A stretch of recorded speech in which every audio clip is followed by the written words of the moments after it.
In this section, we're going to work on variation C of Twinkle Little Star. You'll notice that we've skipped over variation B. And the reason for that is very simple. I believe that variation C is much more similar to variation A. And variation B is kind of the odd one out of all of the variations in the sense that it's the most difficult. So we're going to save that for the end of the Twinkle lessons. So let's talk about variation C. So variation C can best be summed up by the rhythm, Jack Rabbit eats carrots. So that's all it is. Jack Rabbit eats carrots. So can you please turn to page 21 of your Suzuki book, and you'll see that at the very bottom of that page you've got a variation C rhythm written on the last line. So let's do it in the air first, from a vertical bow. Ready, go. Jack Rabbit eats carrots. And again, ready, go. Jack Rabbit eats carrots. So that's all there is to it. And you can also do it on your shoulder if you'd like. If you don't want to get rosin on your jacket, then you might not want to do it on your jacket or your shirt. Jack Rabbit eats carrots, just like that. Okay, so once you're comfortable doing that, I'd like you to do the exercise at the bottom of page 21. And you can do it in the lower part of the bow, the top of the bow, and the middle of the bow. Now, I've taken the tapes off of my bow, but you can either do it with or without the tapes. The whole idea is, though, you want to start at the very frog and use only about 4 inches of bow. So let's do it on the E string. And there's a repeat. So that means we have to do it how many times? 4 times. Well, the repeat means we go back and do it once, but we do the rhythm 4 times because the rhythm is written twice on the line. Let's do it at the frog for just about maybe 3 inches.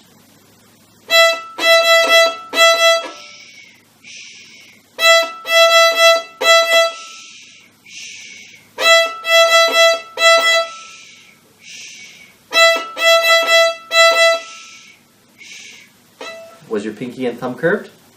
If not, please do it again. Very important. Now let's do it at the top of the bow, at the tip. And remember, turn the stick a little bit away from your nose, and you can let go of your pinky in your right hand if you absolutely need to. Now you probably can't see my pinky in this video, but I just want to show you. I'm going to lift up my bow hold so you can see how it looks. Just like that. And also rotate your index finger, that is your arm through your index finger, I should say, into the bow when you're playing at the top of the bow. Ready, go!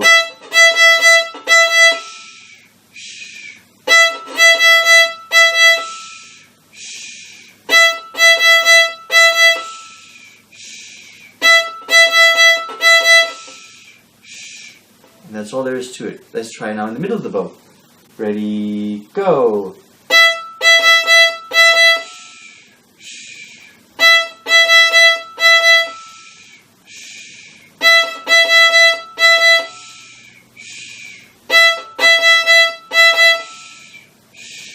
So what we're really learning here is bow articulation. Every time you play these bow strokes, make sure to have a definite stop between each one. Jack Rabbit eats carrots, just like that. So the next part is play this on the A string in your own time. I'm not going to do it now on the video. You can pause the video and do the same exercise on your own on the A string, because we're going to be doing A string and E string for the Twinkle variation C. Those both strings are involved. Now let's do the Twinkle with variation C, and we're going to stop every time with 2 rests between each notes, just like we did our exercise right now. And remember all the stuff we talked about in variation A, where you want to prepare your fingers during the rests for what's coming next. Sometimes it helps to look just a little bit ahead on that Twinkle template that I've given you to see what's the next note coming up. And of course, if you want to challenge yourself, you can use the music itself, although the Suzuki method book didn't really write out the full notes for the variations B, C, D, and E. They got lazy and only wrote the first 2 lines. So this is when my template might be a little bit more useful for you. So let's do it. Ready, bow on the string, middle of the bow. Ready, go. Prepare E string. Prepare first finger. Ready, go.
let's do variation C without the stops.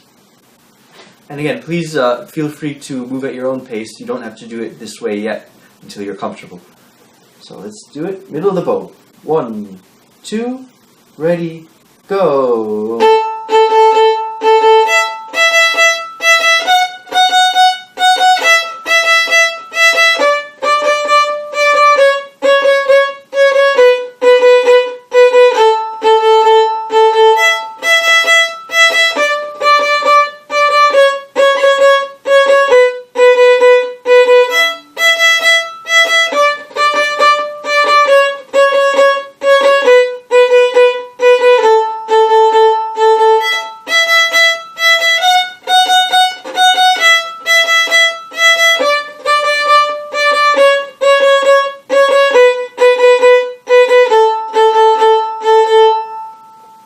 That was variation C.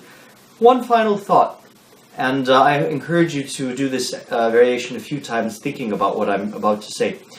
Another way to think about this, as opposed to Jackrabbit Eats Carrots, is down, wiggle, up, wiggle, down, wiggle, up. Why wiggle?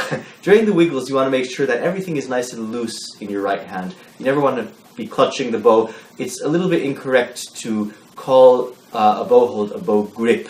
Now, many people call it that, but actually, bow grip implies we're gripping the bow. Nothing could be further from the truth. So actually, a bow hold even is a little bit of a misnomer. It's a little bit like a bow relax, something like that. You get the point, though. So in those wiggles, just make sure that everything is nice and loose, but you still want to channel all of your weight from your arm into the string.